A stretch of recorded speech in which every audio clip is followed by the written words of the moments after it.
முக்கிய செய்திகள். தமிழகம் முழுவதும் ஆகஸ்ட் மாதத்தில் வறுமை ஒழிப்பு தினம். கேப்டன் விஜயகாந்த் தலைமையில் கூடிய தேமுதிக நிர்வாகிகள் கூட்டத்தில் முடிவு.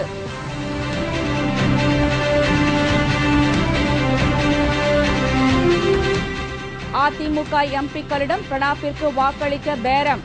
ஜெயலலிதா அதிர்ச்சி.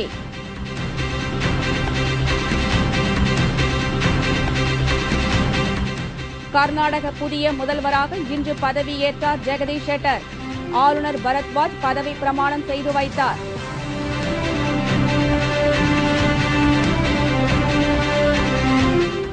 வழக்கறிஞர்கள் இன்று இரண்டாவது நாளாக நீதிமன்ற புறக்கணிப்பு. வழக்கு விசாரணை பாதிப்பு.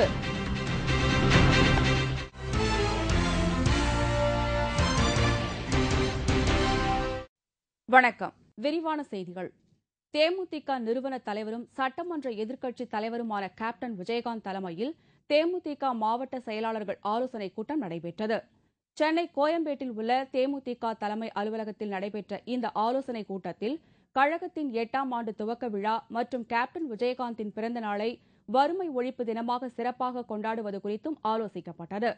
ஒவ்வொரு ஆண்டும் கேப்டன் பிறந்த தினத்தன்று வறுமையை ஒழிக்கும் விதமாக ஏழை எளிய மக்கள் பயன்பெறும் வகையில் நலத்திட்ட உதவிகள், ஏழை மாணவர்கள் கணினி கல்வி பயில மாவட்டந்தோறும் இலவச கணினி மையங்கள், பெண் குழந்தை பாதுகாப்பு காப்பீட்டுத் திட்டம், தமிழகம் முழுவதும் உள்ள ஆதரவற்ற முதியோர் இல்லங்களுக்கு உதவித்தொகை உள்ளிட்ட பல்வேறு திட்டங்களை கேப்டன் விஜயகாந்த் வழங்கியுள்ளார். அதேபோல் இந்த ஆண்டும் கேப்டன் தனது பிறந்த நாளை வறுமை ஒழிப்பு தினமாக கொண்டாட முடிவு செய்யப்பட்டுள்ளது. இந்த ஆலோசனைக் கூட்டத்தில் தேமுதிக அவைத்தலைவர் பண்ருட்டி ராமச்சந்திரன், தலைமை நிலைய செயலாளர் பார்த்தசாரதி, கழக துணை செயலாளர் ஏ.ஆர். இளங்கோவன் ஆஸ்டின், கொள்கை பரப்பு செயலாளர் வி.சி. சந்திரகுமார், மாநில இளைஞரணி செயலாளர் எல்.கே. சுதேஷ், கழக தேர்தல் பிரிவு செயலாளர் மா.ஃப. பாண்டியராஜன் உள்ளிட்ட நிர்வாகிகளும் மாவட்ட செயலாளர்களும் கலந்து கொண்டனர். அதிமுக எம்பிக்கள் சிலரை பிரணாப் முகர்ஜிக்கு வாக்களிக்க செய்வதற்கான ரகசிய முயற்சி டெல்லியில் நடந்து வருகிறது. அதிமுக எம்பிக்கள் தற்போது அதிருப்தியில் உள்ளனர். அதிமுக கட்சி எம்எல்ஏக்கள் எல்லாம் ஊழல் மூலம் கடுமையாக சம்பாதிக்கிறார்கள். ஆனால் தாங்கள் டெல்லிக்கு அடிக்கடி சென்று விடுவதால் தமிழகத்தில் சம்பாதிப்பதற்கான வாய்ப்பு இல்லை என்று அதிமுக எம்பிக்கள் குமுறுகின்றனர். டெல்லியில் உள்ள அதிமுக எம்பிக்கள் சிலரை காங்கிரஸ் மேலிட தலைவர்கள் சிலர் அணுகி பிரணாப் முகர்ஜிக்கு வாக்களிக்குமாறு பேரம் நடத்தியுள்ளனர். பல கோடி அளவில் பேரம் நடந்ததாக கூறப்படுகிறது. இதற்கு சில அதிமுக எம்பிக்கள் ஒப்புக் கொண்டுள்ளனர். அந்த அதிமுக எம்பிக்கள் பணம் வாங்கிக் கொண்டு பிரணாப் முகர்ஜிக்கு ஓட்டு போடும் நிலையை எடுத்துள்ளனர். ஆனால் ஜெயலலிதாவோ சங்மாவை ஆதரிக்கிறார். அதிமுக எம்பிக்கள் பணம் வாங்கிக் கொண்டு டெல்லியில் வாக்களித்தால் அதை கண்டுபிடிப்பதும் கடினம். ரகசிய வாக்குப்பதிவு முறை என்பதால் எந்த எம்பி பணம் வாங்கிக் கொண்டு ஓட்டு போட்டார் என்பதை டெல்லி வாக்குப்பதிவில் கண்டுபிடிக்க முடியாது. எனவே அதிமுக எம்பிக்கள் எல்லோரும் சென்னையில்தான் வாக்களிக்க வேண்டும் என்று ஜெயலலிதா திடீரென்று உத்தரவிட்டுள்ளார். எனவே அதிமுக எம்பிக்கள் டெல்லிக்கு திடீரென்று சென்று தேர்தல் ஆணைய அதிகாரிகளை சந்தித்துள்ளனர். எம்பிக்கள் டெல்லி தவிர வேறு இடங்களில் வாக்களிக்க வேண்டுமானால் அது குறித்து கடந்த 9ஆம் தேதிக்குள் விண்ணப்பித்திருக்க வேண்டும். ஆனால் காலக்கெடு முடிந்துள்ள நிலையில் அவர்கள் கோரிக்கை ஏற்கப்பட மாட்டாது என தெரிகிறது. இந்நிலையில் டெல்லியில் வாக்களிக்க வேண்டிய கட்டாய நிலை அதிமுக எம்பிக்களுக்கு ஏற்பட்டிருப்பது அவர்களுக்கு மகிழ்ச்சியை கொடுத்துள்ளது. கட்சி மேலிடம் சொல்லும் வேட்பாளருக்கு ஓட்டு போடாமல் வேறு ஒரு வேட்பாளருக்கு எம்பிக்கள் வாக்களித்தாலும் கட்சி தாவல் தடை சட்டம் அவர்களை பாதிக்காது. குடியரசுத் தலைவர் தேர்தலில் மனசாட்சிப்படி அவர்கள் வாக்களிக்கலாம். கர்நாடக மாநில புதிய முதல்வராக ஜெகதீஷ் ஷெட்டர் இன்று பதவியேற்றார். துணை முதல்வர்களாக கர்நாடக பாஜக தலைவர் ஈஸ்வரப்பா மற்றும் அசோக் ஆகிய 2 பேர் பதவியேற்றுக் கொண்டனர்.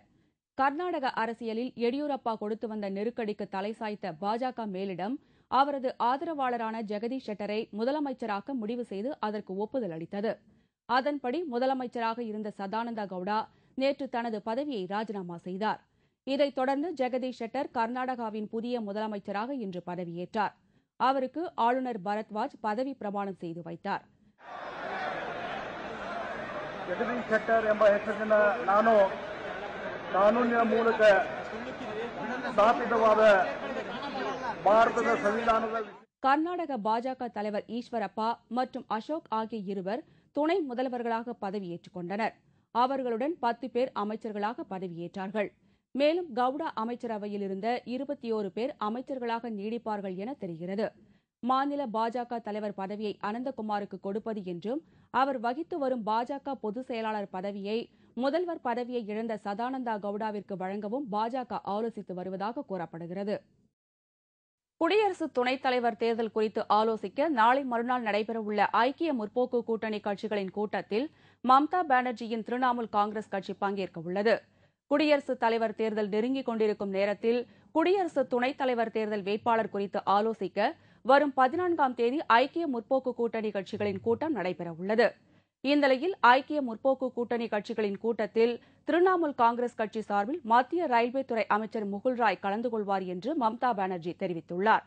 எனினும் குடியரசு துணைத் தலைவர் தேர்தலில் காங்கிரஸ் அறிவிக்கும் வேட்பாளரை திரிணாமுல் காங்கிரஸ் ஆதரிக்குமா என்பது கேள்விக்குறியே. இதனிடையே குடியரசு துணைத் தலைவர் தேர்தலில் ஹமீத் அன்சாரியை நியமிக்க காங்கிரஸ் கட்சி முடிவு செய்துள்ளது. ஹமீத் அன்சாரியை ஆதரிக்கப் போவதாக பாஜக கூட்டணியில் உள்ள ஐக்கிய ஜனதா தளம் கட்சி அறிவித்துள்ளது. தமிழ்நாடு முழுவதும் இன்று 6.5 லட்சம் ஆசிரியைகள் தகுதி தேர்வு எழுதுகிறார்கள்.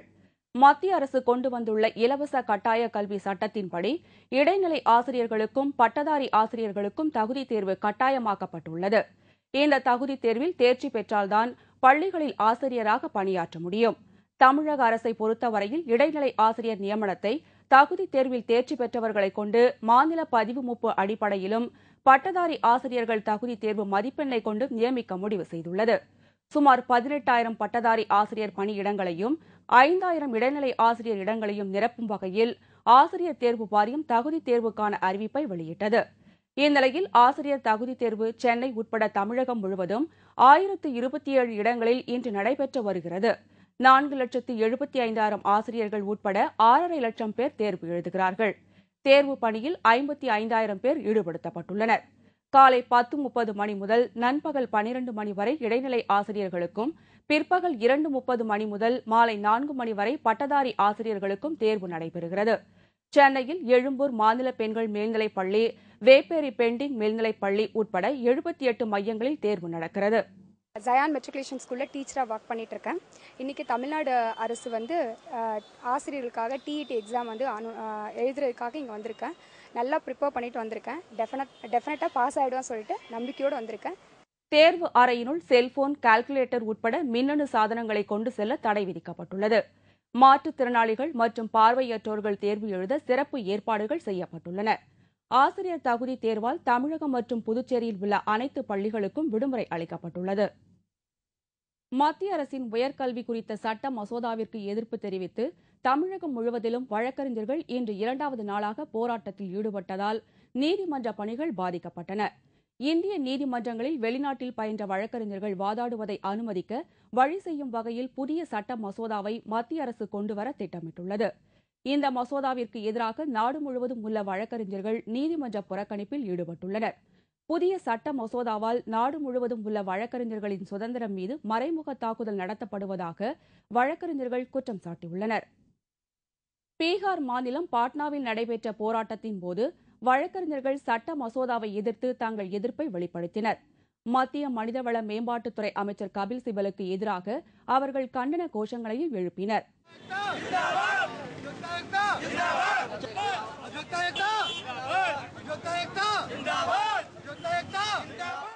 இந்த புதிய சட்ட திருத்த மசோதாவிற்கு எதிர்ப்பு தெரிவித்து நாடு முழுவதும் இன்று 2வது நீதிமன்ற புறக்கணிப்பில் ஈடுபட்டுள்ளனர்.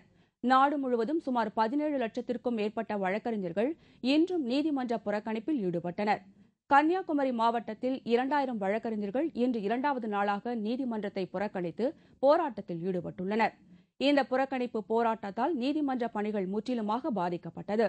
வழக்கறிஞர்களின் போராட்டத்தால் நீதிமன்ற வளாகங்கள் வெறிச்சோடி காணப்படுகின்றன. சத்தீஸ்கர் மாநிலத்தில் துணை ராணுவப் படையினர் தாக்குதலில் கொல்லப்பட்ட 17 பேரும் அப்பாவி கிராம மக்கள் என்று தெரியவந்துள்ளது. சத்தீஸ்கர் மாநிலத்தில் துணை ராணுவப் படையினருக்கும் மாவோயிஸ்டுகளுக்கும் நடந்த மோதல்களில் 17 மாவோயிஸ்டுகள் கொல்லப்பட்டதாக போலீசார் தெரிவித்தனர். 21 பேர் கொண்ட உண்மை கண்டறியும் குழு என்கவுண்டர் நடந்த பகுதிகளில் கடந்த 6 மற்றும் 7ஆம் தேதிகளில் விசாரணை மேற்கொண்டது.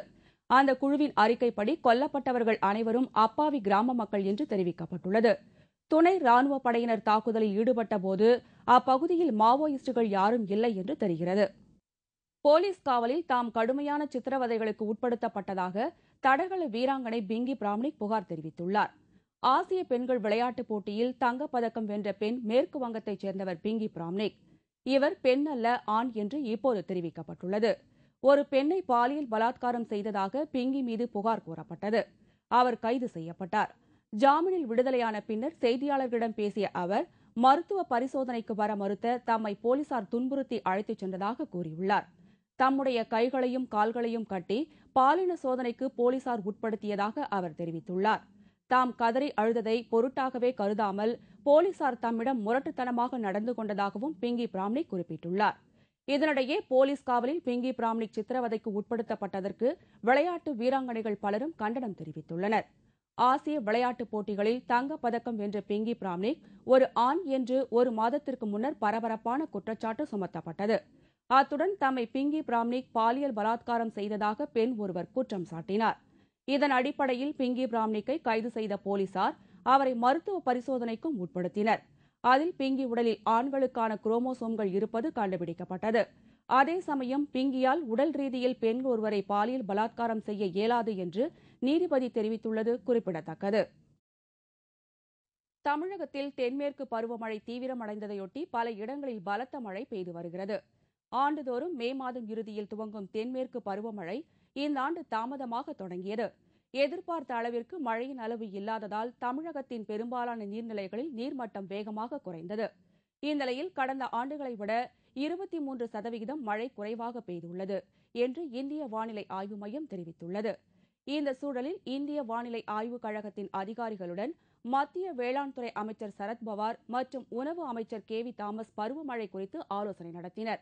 இந்த கூட்டத்திற்கு பின்னர் பேசிய இந்திய வானிலை ஆய்வுக் கழகத்தின் தலைவர் ராத்தோர், தாமதமாக தொடங்கிய பருவமழை தற்போது தீவிரமடைந்துள்ள போதிலும் 23% குறைவாகவே பெய்து வருவதாக குறிப்பிட்டார். எனினும் இன்று முதல் ஒரு வார காலத்திற்கு நாட்டின் பெரும்பாலான பகுதிகளில் பருவமழை பலமாகும் என்று அவர் குறிப்பிட்டார். இதை நிரூபிக்கும் வகையில் தமிழகத்தின் பல பகுதிகளில் நேற்றிரவு நல்ல மழை பெய்தது. குறிப்பாக சென்னை மற்றும் அதன் சுற்றுவட்டார பகுதிகளில் இரவு தொடங்கி அதிகாலை முதல் இடியுடன் கூடிய கனமழை பெய்தது. பிரபல திரைப்பட நடிகர் தாரா சிங் காலமானார். ஏராளமான நடிகர் நடிகைகள் அஞ்சலி.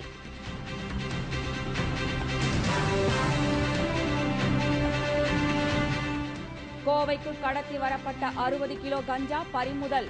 ரயில்வே போலீசார் நடவடிக்கை. மற்றும் பல செய்திகள் விளம்பர இடைவேளைக்கு பிறகு.